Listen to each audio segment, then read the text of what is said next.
ಆತ್ಮೀಯ ವಿದ್ಯಾರ್ಥಿಗಳಿಗೆ ಸ್ವಾಗತ. BCom ಥರ್ಡ್ ಸೆಮ್ ಬೇಸಿಕ್ ಕನ್ನಡದ ವಿದ್ಯಾರ್ಥಿಗಳಿಗೆ ಆತ್ಮೀಯ ಸ್ವಾಗತ. ಆನ್ಲೈನ್ ಕ್ಲಾಸ್ಗೆ ಆತ್ಮೀಯ ಸ್ವಾಗತ. ಸದ್ಯ ನಾವು BCom ಥರ್ಡ್ ಸೆಮ್ನ ಬೇಸಿಕ್ ಕನ್ನಡದ ಪಠ್ಯಕ್ರಮವನ್ನು ಅದರ ಪಠ್ಯಕ್ರಮದ ಪರಿಚಯವನ್ನು ಇವತ್ತು ಮಾಡಿಕೊಳ್ಳೋಣ ಮಕ್ಕಳೇ. ಪದ್ಯಭಾಗ ಮೊದಲಿಗೆ ಕನ್ನಡ ನಾಡು ನುಡಿ ವಿಸ್ತಾರ. ಕನ್ನಡ ನಾಡು ನುಡಿ ವಿಸ್ತಾರದ ಬಗ್ಗೆ ಶ್ರೀ ವಿಜಯನ ಕವಿರಾಜ ಮಾರ್ಗದಿಂದ ಆಯ್ದಂಥ ಭಾಗವನ್ನು, ಅಂದರೆ ಕನ್ನಡ ನಾಡಿನ ವಿಸ್ತಾರ ಎಷ್ಟಿತ್ತು, ಅದರ ವಿಶಾಲತೆ ಏನು, ಅದರ ಸಾಂಸ್ಕೃತಿಕ ಪರಿಚಯವನ್ನು ಈ ಕನ್ನಡ ನಾಡು ನುಡಿ ವಿಸ್ತಾರದಲ್ಲಿ ನೋಡ್ತೀವಿ. ಅಂದರೆ ಕಾವೇರಿಯಿಂದ ಗೋದಾವರಿಯವರ ನಿರ್ಧನಾಡದ ಕನ್ನಡದವರು ಭಾವಿಸುವ ಜನಪದ ವಸುಧಾಮಲಯ ವಿಲೀನ ವಿಷಯ ವಿಶೇಷ ಅಂತೇಳಿ ಹೇಳುವಂಥ ವಿಚಾರ. ಕಾವೇರಿಯಿಂದ ಗೋದಾವರಿವರೆಗೆ ಹಬ್ಬಿದಂತಹ ನಾಡಿನ ವಿಸ್ತಾರವನ್ನು ಕುರಿತು ಅಂದಿನ ಕವಿ ಶ್ರೀ ವಿಜಯ ಹೇಳುವಂತಹ ಕನ್ನಡಿಗರ ಆದರ್ಶವನ್ನು ಕುರಿತು ನಾವಲ್ಲಿ ಅಭ್ಯಾಸ ಮಾಡುವ ಮಕ್ಕಳೇ. ಇನ್ನು ಎರಡನೇದಾಗಿ ಬೆಟ್ಟದ ಮೇಲೊಂದು ಮನೆಯ ಮಾಡಿ ಅಕ್ಕ ಮಹಾದೇವಿ. ಹೌದಾ?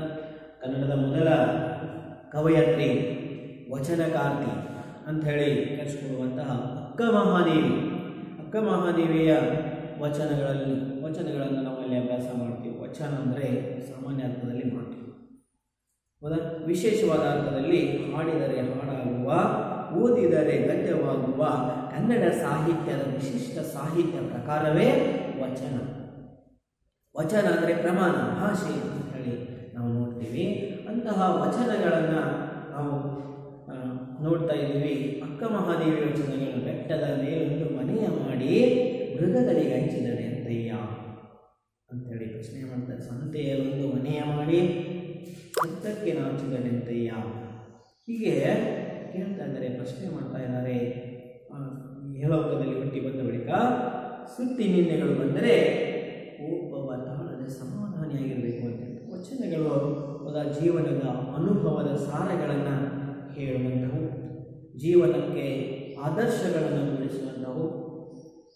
ಅನುಭವ ಗದ್ಯ ಅಂತ ಹೇಳಿ ನಾವು ನೋಡ್ತೀವಿ. ಎಲ್ಲ ಬರೋ ದಿನಗಳಲ್ಲಿ ನಾವು ಅಭ್ಯಾಸ ಮಾಡುವ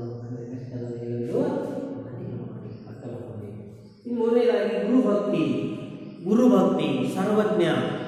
ಸರ್ವಜ್ಞ ಕವಿ ಗುರುಭಕ್ತಿಯನ್ನು ಕುರಿತು ಹೇಳ್ತಾ ಇದ್ದಾನೆ. ಗುರು ಹೇಗಿರಬೇಕು, ಎಂತಹ ಗುರು ಇರಬೇಕು, ಗುರುವಿನ ಘನತೆಗಳೇನು, ಗುರುವಿಗೆ ಭಕ್ತಿಯನ್ನು ಯಾವ ರೀತಿಯಾಗಿ ಸಮರ್ಪಿಸಬೇಕು ಅನ್ನೋದ್ರ ಬಗ್ಗೆ, ಗುರುವಿನ ಮಹಿಮೆಯನ್ನು ಕುರಿತು ಸರ್ವಜ್ಞ ಹೇಳುವಂಥ ವಿಚಾರಗಳನ್ನು ನಾವು ಬರುವ ದಿನಗಳಲ್ಲಿ ಅಭ್ಯಾಸ ಮಾಡುವ ಮಕ್ಕಳೇ. ಇನ್ನು ನಾಲ್ಕನೆಯದಾಗಿ ನೆತ್ತಿಯ ಬುತ್ತಿ. ಇದು ಕೂಡ ನಾವು DVG ಅವರ ಮಂಕುತಿಮ್ಮನ ಖಡ್ಗ ಅಂತೇಳಿ ನೋಡ್ತಾ ಇದ್ದೀವಿ.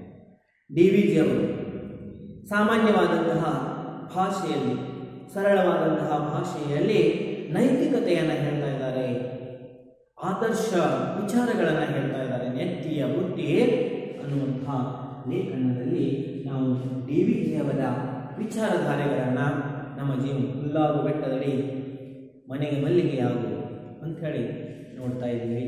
ಅಂದರೆ ಯಾವ ರೀತಿಯಾಗಿರಬೇಕು, ಓದು, ಜ್ಞಾನ, ನೆನಪು ಯಾವ ರೀತಿಯಾಗಿರಬೇಕು, ಸತ್ಯ ಅಸತ್ಯ ಇವುಗಳ ಬಗ್ಗೆ ಹೇಳ್ತಾ ಇದ್ದಾರೆ. ನೆತ್ತಿಯ ಬುದ್ಧಿ ಮೂರು ದಿನಗಳನ್ನು ಅಭ್ಯಾಸ ಮಾಡ್ತಾ ಇದ್ದೀವಿ ಮಕ್ಕಳೇ. ಇನ್ನು ಐದನೇದಾಗಿ ಮಹಾತ್ಮ. ಸರಿಯಾಗಿ ಗೊತ್ತಿದೆ ಮಹಾತ್ಮ ಅಂದರೆ ಯಾರು? ಹೌದಾ? ಗಂಗಾಧರ್ ಚಿತ್ತಲ್ ಅವರು ಅದನ್ನು ಬರ್ತಾ ಇದ್ದಾರೆ.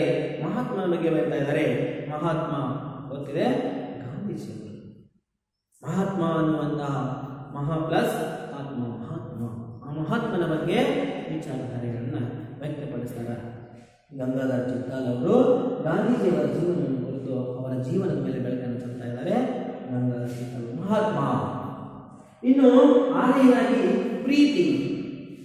ಶ್ರೀರಾಮ್ ವಿಠಲ್ ಅವರನ್ನು ಬರ್ತಾರೆ. ಜನಪದವಾದಂತಹ ಕಲೆಯಲ್ಲಿ ರೂಢಿಸುವಂತಹ ಜನಪದ ಸಾಹಿತ್ಯವನ್ನು ನಾವು ನೋಡ್ತೀವಿ. ಶ್ರೀರಾಮ್ ವಿಠಲ್ ಅವರು ಪ್ರೀತಿ ಎನ್ನುವಂಥದ್ದು, ಪ್ರೀತಿ ಹೇಗುಂಟು, ಯಾವಾಗ ಉಂಟು, ಹೇಗೆಲ್ಲ ಅದು ಬೆಸೆಯುತ್ತಾ ಹೋಗ್ತದೆ. ತಾಯಿ ಪ್ರೀತಿ ಅಂಥದ್ದು, ತಂದೆ ಪ್ರೀತಿ ಅಂಥದ್ದು, ಮಕ್ಕಳ ಪ್ರೀತಿ ಅಂಥದ್ದು, ಹೆಂಡತಿ ಪ್ರೀತಿ ಅಂಥದ್ದು, ಈ ಎಲ್ಲ ಪ್ರೀತಿಗಳನ್ನು ಕುರಿತು ವಿವರಿಸ್ತಾರೆ. ಪ್ರೀತಿ ಎನ್ನುವಂತಹ ಈ ಪದ್ಯ ಭಾಗದಲ್ಲಿ ಶ್ರೀರಾಮ್ ವಿಠಲ್ ಅವರು ಬಹಳ ಸುಂದರವಾದಂಥ ಜನಪದ ಧಾಟಿಯಲ್ಲಿ ಅದನ್ನು ಬರೀತಾ ಇದ್ದಾರೆ. ಹೇಗೆ ಬೇಂದ್ರೆ ಅವರು ಜಾನಪದ ಗಾರುಡಿಗರು ಅಂತ ಕರೆಸ್ಕೊಳ್ತಾರಲ್ಲ, ಹಾಗೆ ಶ್ರೀರಾಮಕೃಷ್ಣನವರು ಕೂಡ ಜನರು ಸಾಹಿತ್ಯದಲ್ಲಿ ನೆನಪಿಗೆ ಮಾಡಿಕೊಳ್ತಾ ಇದ್ದಾರೆ. ಇನ್ನು 7ನೇದಾಗಿ ಅಡುಗೆ ಮನೆಯ ಹುಡುಗಿ ಅನ್ನುವಂಥ ವೈದೇಹಿಯವರು. ಹೌದಾ, ಈ ಅಡುಗೆ ಮನೆಯ ಹುಡುಗಿ ಯಾವ ರೀತಿಯಾಗಿದ್ದಾಳೆ, ಆಕೆಯ ಕವನ, ವೈದೇಹಿಯವರ ಕವನದಲ್ಲಿ ನಾವು ನೋಡ್ತೀವಿ ಅಡುಗೆಯ ಮನೆಯ ಹುಡುಗಿ. ಒಮ್ಮಿಂದ ಮೇಲೆ ಆಕೆ ವಿಸ್ತಾರವಾಗಿ ಆಕಾಶವನ್ನು ನೋಡುತ್ತಾ ಆಕಾಶದಲ್ಲಿ ಬರುವಂತಹ ವಿಮಾನವನ್ನು ನೋಡ್ತಾ ಇದ್ದಾಳೆ. ಅಡುಗೆ ಮನೆಯಿಂದಲೇ, ಕಿಟಕಿಯಿಂದಲೇ ನೋಡ್ತಾ ಇದ್ದಾಳೆ. ಆ ಅಡುಗೆ ಮನೆಯ ಹುಡುಗಿಯ ವಿಚಾರವನ್ನು, ಆ ಒಂದು ಪದಭಾಗವನ್ನು ಬರುವ ದಿನಗಳಲ್ಲಿ ಅಭ್ಯಾಸ ಮಾಡ್ತಾ ಇದ್ದೀವಿ. ಇನ್ನು 8ನೇದಾಗಿ ನಾನು ಅಕ್ಷರ. ನಾನು ಅಕ್ಷರ ಅನ್ನುವಂಥ ಪದ್ಯಭಾಗದಲ್ಲಿ ಅಕ್ಷರದ ವಿವಿಧ ರೂಪಗಳು, ಆ ವಿವಿಧ ರೂಪಗಳನ್ನು ಕುರಿತು ಬಸವರಾಜ ಒಪ್ಪಂದವರು ವಿವರಣೆಯನ್ನು ಕೊಡ್ತಾ ಇದ್ದಾರೆ. ಅಕ್ಷರವನ್ನು ನಾನು ಹೇಗಿದ್ದೀನಿ, ಶಾಸನದಲ್ಲಿ ಹೇಗಿದ್ದೀನಿ, ಪುಸ್ತಕದಲ್ಲಿ ಹೇಗಿದ್ದೀನಿ ಅನ್ನೋದ್ರ ಬಗ್ಗೆ ವಿವರಣೆಯನ್ನು ಕೊಡ್ತಾ ಇದ್ದಾರೆ. ಅದನ್ನು ಅಂದರೆ ಆ ಪದ್ಯ ಸಾಹಿತ್ಯ ಗಮನ ನಮಗೆ ಅಲ್ಲಿ ಕಾಣಿಸ್ತದೆ. ಅದನ್ನು ಬರುವ ದಿನಗಳಲ್ಲಿ ಅಭ್ಯಾಸ ಮಾಡುವ ಮಕ್ಕಳೇ. ಇನ್ನು ಗದ್ಯ ಭಾಗದಲ್ಲಿ ನಾವು ಪದ್ಯ ಭಾಗ ಮೊದಲನೇದಾಗಿ ಕನ್ನಡ ನಾಡು ನುಡಿ ವಿಸ್ತಾರ ಶ್ರೀ ವಿಜಯನ ಕಲಿರಾಜಮಾರ್ಗದಿಂದ ಇರುವಂಥ ಭಾಗ. 2ನೇದಾಗಿ ಬೆಟ್ಟದ ಮೇಲೊಂದು ಮನೆಯ ಮಾಡಿ ಅನ್ನುವಂಥ ಅಕ್ಕ ಮಹಾದೇವಿಯ ವಚನಗಳನ್ನು ನಾವಲ್ಲಿ ಅಭ್ಯಾಸ ಮಾಡ್ತಾ ಇದ್ದೀವಿ ಮಕ್ಕಳೇ. 3ನೇದಾಗಿ ಗುರುಭಕ್ತಿ ಸರ್ವಜ್ಞನ ವಚನಗಳನ್ನು, ತ್ರಿಪದಿಗಳನ್ನು ನಾವಲ್ಲಿ ಅಭ್ಯಾಸ ಮಾಡ್ತೀವಿ ಮಕ್ಕಳೇ. ಆಮೇಲೆ 4ನೇದಾಗಿ ನೆತ್ತಿಯ ಬುತ್ತಿ ಅನ್ನುವಂಥ ಕವನವನ್ನು ಅಭ್ಯಾಸ ಮಾಡ್ತಾ ಇದ್ದೀವಿ. DVG ಅವರ ಮಂಕುತಿಮ್ಮನ ಕಾವ್ಯದಿಂದ ಆಯ್ದ ಭಾಗಗಳು ಮಕ್ಕಳೇ. ಇನ್ನು 5ನೇದಾಗಿ ಮಹಾತ್ಮ ಗಾಂಧೀಜಿ ಅವರ ಜೀವನವನ್ನು ಕುರಿತು, ಅವರ ವಿಚಾರಧಾರೆಗಳನ್ನು ಕುರಿತು ಇಲ್ಲಿ ಮಹಾತ್ಮ ಅನ್ನುವಂತಹ ಕವನವನ್ನು ಗಂಗಾಧರ ಚಿತ್ತಲ್ ಅವರದ ನಾವು ಅಭ್ಯಾಸ ಮಾಡ್ತೀವಿ. ಇನ್ನು 6ನೇದಾಗಿ ಪ್ರೀತಿ, ಶ್ರೀರಾಮಕೃಷ್ಣನ್ ಅವರ ಪ್ರೀತಿ ಅನ್ನುವಂತಹ ಕವನವನ್ನು ಅಭ್ಯಾಸ ಮಾಡ್ತಾ ಇದ್ದೀವಿ. ಆ ನಂತರ 7ನೇದಾಗಿ ಅಡುಗೆ ಮನೆಯ ಸಾಹಿತ್ಯ ಅಥವಾ ಅಡುಗೆ ಮನೆಯ ಹುಡುಗಿ ಅನ್ನುವಂತಹ ಆ ಕವನವನ್ನು ಅಭ್ಯಾಸ ಮಾಡ್ತೀವಿ ವೈದೇಹಿಯವರು. ಅದೇ ರೀತಿಯಾಗಿ 8ನೇದಾಗಿ ನಾನು ಅಕ್ಷರ ಅನ್ನುವಂತಹ ಒಂದು ಪದ್ಯ ಭಾಗವನ್ನು ಬಸವರಾಜ ಒಪ್ಪಂದವರು ಅದನ್ನು ಬರೆದಿದ್ದಾರೆ. ಅಭ್ಯಾಸ ಗದ್ಯ ಭಾಗ ಮಕ್ಕಳೇ. ಗದ್ಯ ಭಾಗದಲ್ಲಿ ಗದ್ಯ ಭಾಗ ಮೊದಲನೇದಾಗಿ ಗುಣಸಂಪದ ಅನ್ನುವಂತಹ ಸಿದ್ದೇಶ್ವರ ಸ್ವಾಮಿಗಳ ಒಂದು ಪ್ರವಚನವನ್ನು ನಾವಲ್ಲಿ ನೋಡ್ತೀವಿ. ಗುಣಸಂಪದ ಗದ್ಯಭಾಗ ಮಕ್ಕಳೇ. ಗದ್ಯಭಾಗ ಮೊದಲನೇದಾಗಿ ಗುಣಸಂಪದ. ಸಿದ್ದೇಶ್ವರ ಸ್ವಾಮಿಗಳನ್ನ ಹೆಸರನ್ನು ನೀವು ಕೇಳಿರಬಹುದು. ಅವರ ಪ್ರವಚನಗಳನ್ನು ಕೂಡ ನೀವು ಕೇಳಿರಬಹುದು. ಶ್ರೀ ಸಿದ್ದೇಶ್ವರ ಸ್ವಾಮಿಗಳು, ಸಿದ್ದೇಶ್ವರ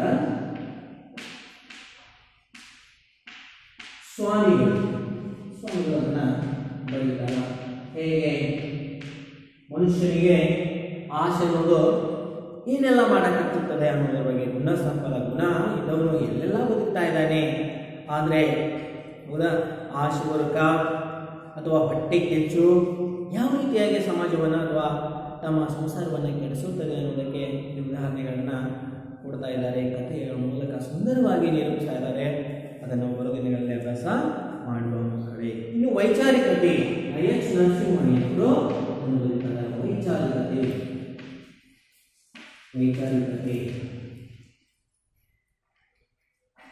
ವೈಚಾರಿಕತೆ IH ನರಸಿಂಹಯ್ಯ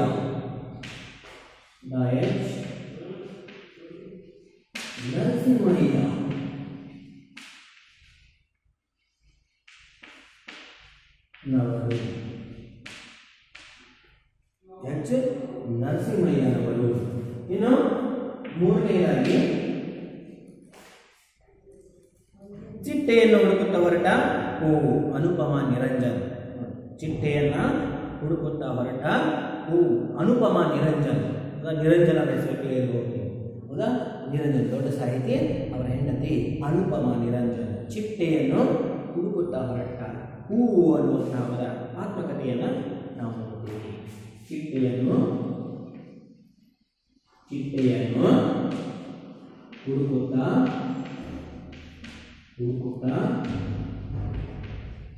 ಹೊರಟ ಹೂವು. ಯಾವತ್ತೆಲ್ಲ ನೀವು ಕೇಳಿದ್ವಿ ನಿಮಗೆಲ್ಲ ಗೊತ್ತಿರ್ತದೆ. ಅನುಪಮ ನಿರಂಜನ್, ಅನುಪಮ ನಿರಂಜನ್, ನಿರಂಜನರ ಹೆಂಡತಿ. ಯಾವಾಗಲೂ ಹೂವನ್ನು ಹುಡುಕತ್ತು ಚಿಟ್ಟೆ ಹೋಗಬೇಕು. ಆದರೆ ಇಲ್ಲಿ ಏನಾಗಿದೆ ಅಂದ್ರೆ ಹೂವು ಹೊರಟದ. ಯಾರನ್ನು ಹುಡುಕ್ತಾ ಹೊರಟದ? ಚಿಟ್ಟೆಯನ್ನು, ದುಂಬಿಯನ್ನು ಹುಡುಕುತ್ತಾ ಹೊರಟದ. ಅಂದರೆ ತಾನು ಆ ನಿರಂಜನನ್ನು ಹುಡುಕಿಕೊಂಡು ಹೋದಂತಹ ತಮ್ಮ ಪ್ರೇಮ ಕಥೆಯನ್ನು ವಿವರಿಸ್ತಾ ಇದ್ದಾರೆ ಬರೋದಿನಗಳಲ್ಲಿ. ಅದನ್ನು ಅಭ್ಯಾಸ ಮಾಡುವ ಮಕ್ಕಳು. ಇನ್ನು ಮೂರನೇದಾಗಿ ಮಕ್ಕಳೇ, ಇಲ್ಲಿ 95 ಕಂಟಿನ್ಯೂ ಆಗ್ತದೆ. ಎಂಟಾಗಿದ್ದಲ್ಲಿ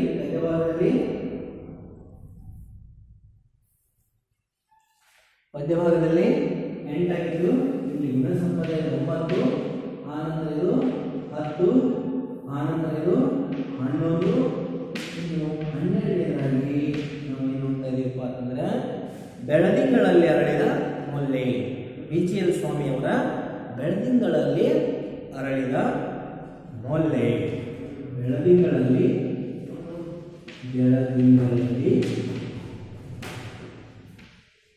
ಅರಳಿದ ಮೊಲ್ಲೆ. ಇದನ್ನ ನಾವು ಬರೆದಿನೆಗಳಲ್ಲಿ ಅಭ್ಯಾಸ ಮಾಡ್ತೇವೆ. ಯಾರು ಬರ್ತಿರಪ್ಪ ಅಂತಂದ್ರೆ BGL ಸ್ವಾಮಿ. BGL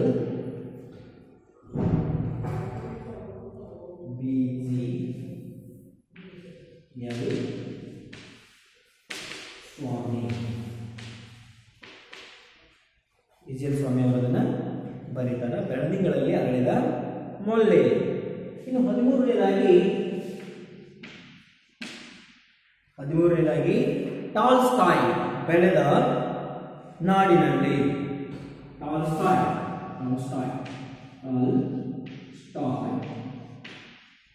ಬೆಳೆದ ನಾಡಿನಲ್ಲಿ.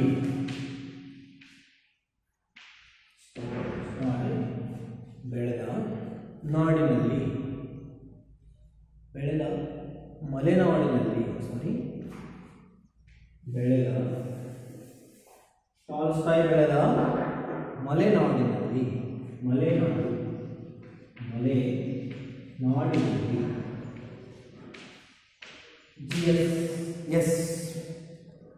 GS ಶಿವರುದ್ರಪ್ಪ.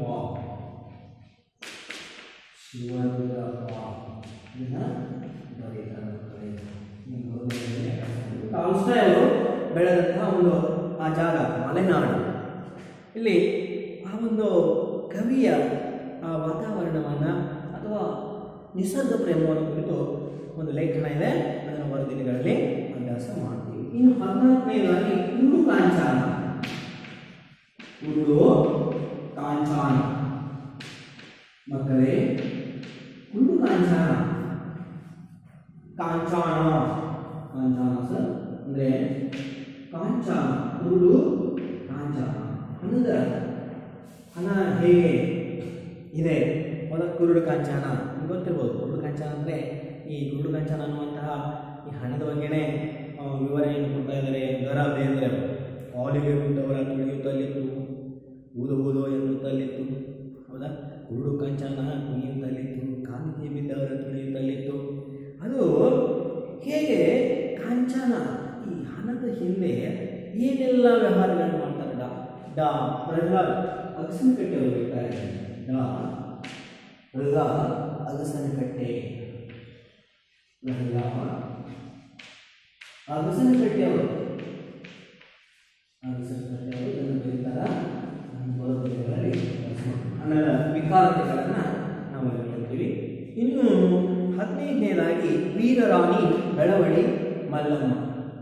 ವೀರರಾಣಿ ಬೆಳವಡಿ ಮಲ್ಲಮ್ಮ.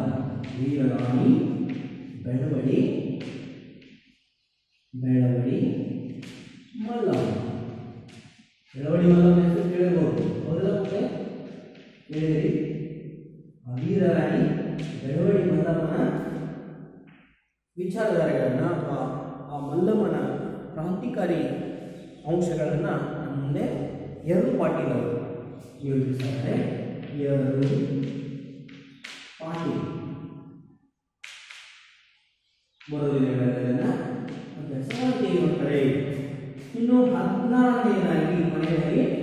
ಏನು ನೋಡ್ತಾ ಇದ್ದೀವಿ? ಅರಿತು ದಾನವ ಮಾಡು. ಸುಧಾಮೂರ್ತಿ ಅರಿತು ದಾನವ ಮಾಡು. ಅರಿತು ದಾನವ ಮಾಡು. ನಾವು ತಿಳಿದು ದಾನ ಮಾಡಬೇಕು. ಅರಿತು ದಾನ ಯಾರಿಗೇನು ಅವಶ್ಯಕತೆ ಇದೆ ಅದನ್ನು ದಾನ ಮಾಡಬೇಕು. ತಿಳಿದು ದಾನ. ಸುಧಾಮೂರ್ತಿ ನಾರಾಯಣಮೂರ್ತಿ ಕೇಳಿರುವ ಹೆಸರು ಸುಧಾಮೂರ್ತಿ. ಅವರ ಹೆಣ್ಣು ಅಂದರೆ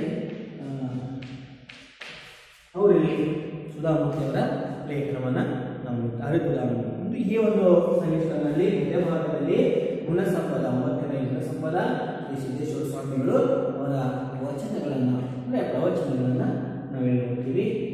ಆನಂತರ ಎರಡನೇದಾಗಿ 10ನೇದಾಗಿ ವೈಚಾರಿಕತೆ ಎಚ್ ನರಸಿಂಹಯ್ಯನವರ ಲೇಖನವನ್ನು. ಆನಂತರ 11ನೇದಾಗಿ ಚಿಟ್ಟೆಯನ್ನು ಹುಡುಕುತ್ತಾ ಹೊರಟ ಅನುಪಮ ನಿರಂಜನವರ ಲೇಖನವನ್ನು. ಆನಂತರ 12ನೇದಾಗಿ ಬೆಳದಿಂಗಳಲ್ಲಿ ಅರಳಿದ ಮೊಲ್ಲೆ. ಬೆಳದಿಂಗಳಲ್ಲಿ ಅರಳಿದ ಮೊಲ್ಲೆ ಡಿಜಿಎಲ್ ಸ್ವಾಮಿಯವರನ್ನು ಬರೀತಾರೆ. ಅದನ್ನು ಬರೆದಿದ್ದಾರೆ ಸ್ವಾಮಿಗಳು. ಅದೇ ರೀತಿಯಾಗಿ 13ನೇದಾಗಿ ಟಾಲ್ಸ್ಟಾಯ್ ಬೆಳೆದ ಮಲೆನಾಡಿನಲ್ಲಿ GS ಶಿವರುದ್ರಪ್ಪನವರ ಲೇಖನವನ್ನು ಅಭ್ಯಾಸ ಮಾಡ್ತೀವಿ. ಆನಂತರ 14ನೇದಾಗಿ ಕುರುಡು ಕಾಂಚಾನ ಅನ್ನುವಂತಹ ಪ್ರಹ್ಲಾದ ಅರಸನಕಟ್ಟಿಯವರು ಅದನ್ನು ಬರೀತಾರ. ಹಣದ ವಿದ್ಯಾರ್ಥಿಗಳನ್ನು ನಾವು ಇಲ್ಲಿ ಅಭ್ಯಾಸ ಮಾಡ್ತೀವಿ. ಅದೇ ರೀತಿಯಾಗಿ 15ನೇದಾಗಿ ವೀರರಾಣಿ ಬೆಳವಡಿ ಮಲ್ಲಮ್ಮ ಬೆಳವಡಿ ಮಲ್ಲಮ್ಮ ಹೇಗೆ ಶಿವಾಜಿ ಜೊತೆಗೆ ಯುದ್ಧವನ್ನು ಮಾಡ್ತಾ ಇದ್ದಾಳೆ, ಹೋರಾಡ್ತಾ ಇದ್ದಾಳೆ, ಯಶಸ್ಸನ್ನು ಪಡಿತಾಳೆ ಅನ್ನೋದ್ರ ಬಗ್ಗೆ ಎರಡು ಪಾಠಗಳು ಅವರಲ್ಲಿ ನೀರುತ್ತಾ ಇದ್ದಾರೆ. ಅದನ್ನು ಬರೆದಿದ್ದರಲ್ಲಿ ಅಭ್ಯಾಸ ಮಾಡ್ತೀವಿ. 14ನೇದಾಗಿ ಅರಿತು ದಾನವ ಮಾಡು. ಹೌದಾ? ಅರಿತು ದಾನವ ಮಾಡು ಅನ್ನುವಂಥ ಸುಧಾಮೂರ್ತಿಯವರ ಲೇಖನವನ್ನು ಬರೆದಿನಗಳಲ್ಲಿ ಅಭ್ಯಾಸ ಮಾಡುವ ಮಕ್ಕಳು. ಇಷ್ಟು ನಮ್ಮ ಬಿಕಾಮ್ ಥರ್ಡ್ ಸೆಮ್ ಬೇಸಿಕ್ ಕನ್ನಡದ ಸಿಲೆಬಸ್ ಇದ್ದು ಈಗಾಗಲೇ ನಿಮಗೆ ಪ್ಯಾಟರ್ನ್ ಅಂತೂ ಗೊತ್ತೇ ಇದೆ. ಹೌದಾ? ಪದ್ಯಕ್ಕೆ ಸಂಬಂಧಪಟ್ಟ ಹಾಗೆ 2 ಪ್ರಶ್ನೆಗಳನ್ನು ಕೇಳ್ತಾರೆ. ಪ್ರಬಂಧ ರೂಪದ 15 ಅಂಕಕ್ಕೆ ಅಂದರೆ ಆ ಪ್ರಬಂಧ ರೂಪದ ಪ್ರಶ್ನೆಗಳು 2 ಕೊಟ್ಟಿರ್ತಾರೆ. ಪದ್ಯಭಾಗಕ್ಕೆ ಸಂಬಂಧಪಟ್ಟ ಹಾಗೆ 2 ಪ್ರಶ್ನೆಗಳನ್ನು ಕೇಳ್ತಾರೆ. ಮತ್ತು 8 ಪದ್ಯಗಳಲ್ಲಿ 2 ಪದ್ಯಗಳ ಕುರಿತು ವಿಶ್ಲೇಷಣೆಯನ್ನು ಕೇಳಿರ್ತಾರೆ. ಅದು ಪ್ರಬಂಧ ರೂಪದಲ್ಲಿ ಬರಬೇಕಾಗಿರ್ತದೆ. ಅದು 15 ಅಂಕಗಳಿಗೆ ಒಳಗೊಂಡಿರ್ತದೆ. ಚಾಯ್ಸಿಂಗ್ ಇರ್ತದೆ. ಅಂದರೆ 2 ಪ್ರಶ್ನೆಗಳು ಕೊಟ್ಟಿರ್ತಾರೆ, 1 ಪ್ರಶ್ನೆ ಉತ್ತರವನ್ನು ಬರೀಬೇಕು. ಅದೇ ರೀತಿಯಾಗಿ ಪ್ರಶ್ನೆ ಸಂಖ್ಯೆ 2 ಗದ್ಯ ಭಾಗಕ್ಕೆ ಸಂಬಂಧಪಟ್ಟ ಹಾಗೆ ಪ್ರಬಂಧ ರೂಪದ ಪ್ರಶ್ನೆ ಇರ್ತದೆ 15 ಅಂಕಗಳಿಗೆ. ಅಲ್ಲಿ ಕೂಡ 2 ಪ್ರಶ್ನೆಗಳನ್ನು ಕೊಟ್ಟಿರ್ತಾರೆ. ಒಟ್ಟಿನಲ್ಲಿ ಈ ಗುಣಸಂಪದ ಇಟ್ಕೊಂಡು ಈ ಅರಿತು ದಾನವ ಮಾಡು ಅನ್ನುವಂತಹ ಇಷ್ಟು ಲೇಖನಗಳಲ್ಲಿ, ಹೌದಾ, ಇಲ್ಲಿ ಕೂಡ 8 ಲೇಖನಗಳಲ್ಲಿ 2 ಪ್ರಶ್ನೆಗಳನ್ನು ಕೇಳಿರ್ತಾರೆ. ಒಂದಕ್ಕೆ ನೀವು ಉತ್ತರವನ್ನು ಬರೀಬೇಕಾಗಿದೆ. ಅಲ್ಲಿ ಕೂಡ 15 ಅಂಕಗಳು ಮಕ್ಕಳೇ.